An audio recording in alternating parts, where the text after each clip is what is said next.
everyone, welcome to the Freehold Township Schools video technology tutorial on getting organized in Google Drive using folders. Now, this video is specifically geared towards middle school students with the one-to-one Chromebooks.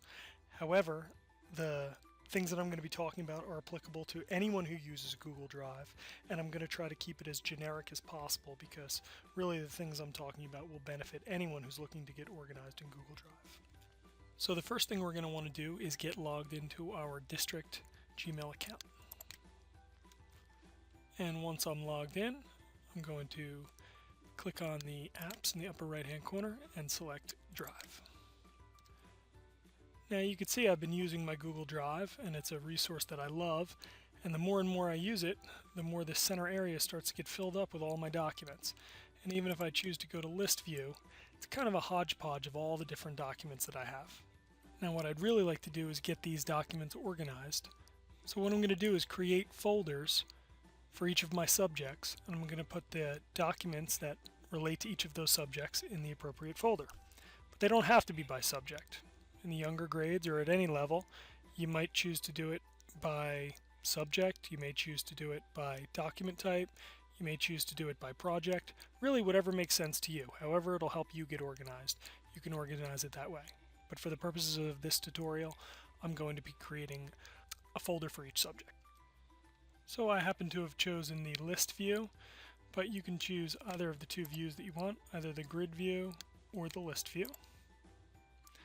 And I'm going to go up to New and select Folder. First thing it wants to know is what you want to name this new folder. And I'm going to do one for each subject, so I'll just choose Language Arts as our first folder and click Create. Now you can see in the center pane that a Language Arts folder has been created.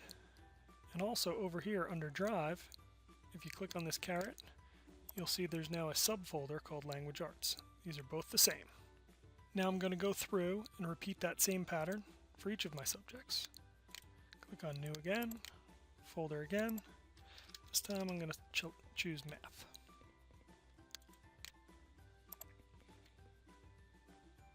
And there it is. Okay, so I have created folder for each of my subjects over here on the left. And again, they're listed in the center, but these are the exact same folders. And what I'm going to do to help them stand out a little bit more is I'm going to change the color of them. So I go over to the first folder that I want to choose, and I right click on it and go down to change color, and I'll make this one orange. And again, I can repeat this for each of the folders.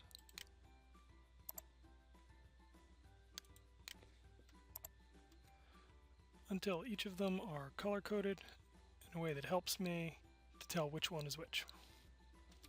So now that I've got all my folders, I want to get all my files that belong in them in the right places.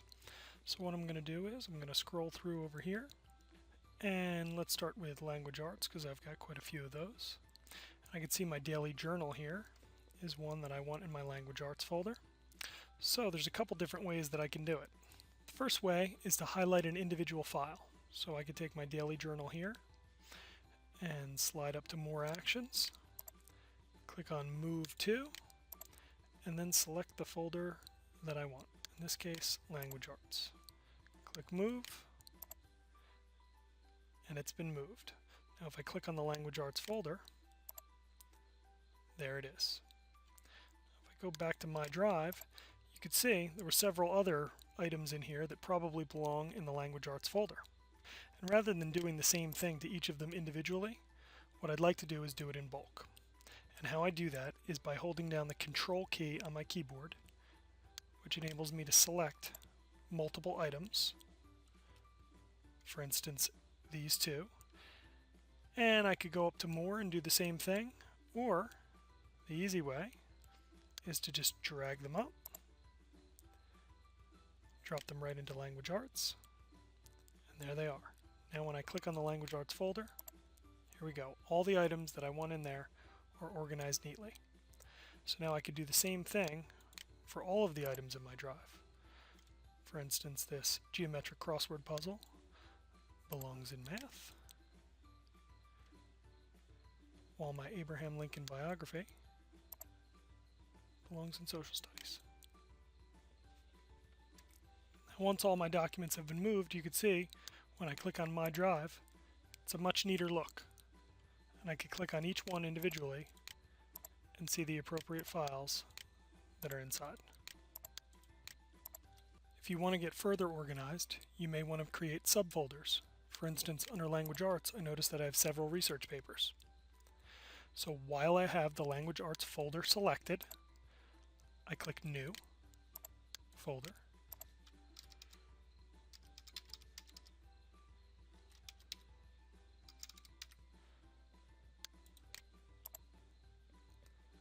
and it has created a subfolder underneath of Language Arts. Now all I need to do is select my research papers, drag them in, and there they are. So we know that Google Docs can be a great way to share documents with other people, but when you have a lot of teachers and a lot of assignments, you don't want to share each one individually. So what we're going to create are folders that are already shared with your teachers, so that when it comes time to hand in an assignment, all you have to do is put it in that folder and you know that the teacher has the appropriate rights to get it. So let's say I wanted to create one of these folders for my personal financial literacy class. I'm going to select that folder. I'm going to click New, Folder, and I'm going to name this Hand In, because it's the folder that I'm going to be handing things in, and then I'm going to put my username, in this case 16S student, so that that teacher knows that this is my hand-in folder. Create, and there it is. So it's not enough to just create this folder. I have to make sure that my teacher has access to it too.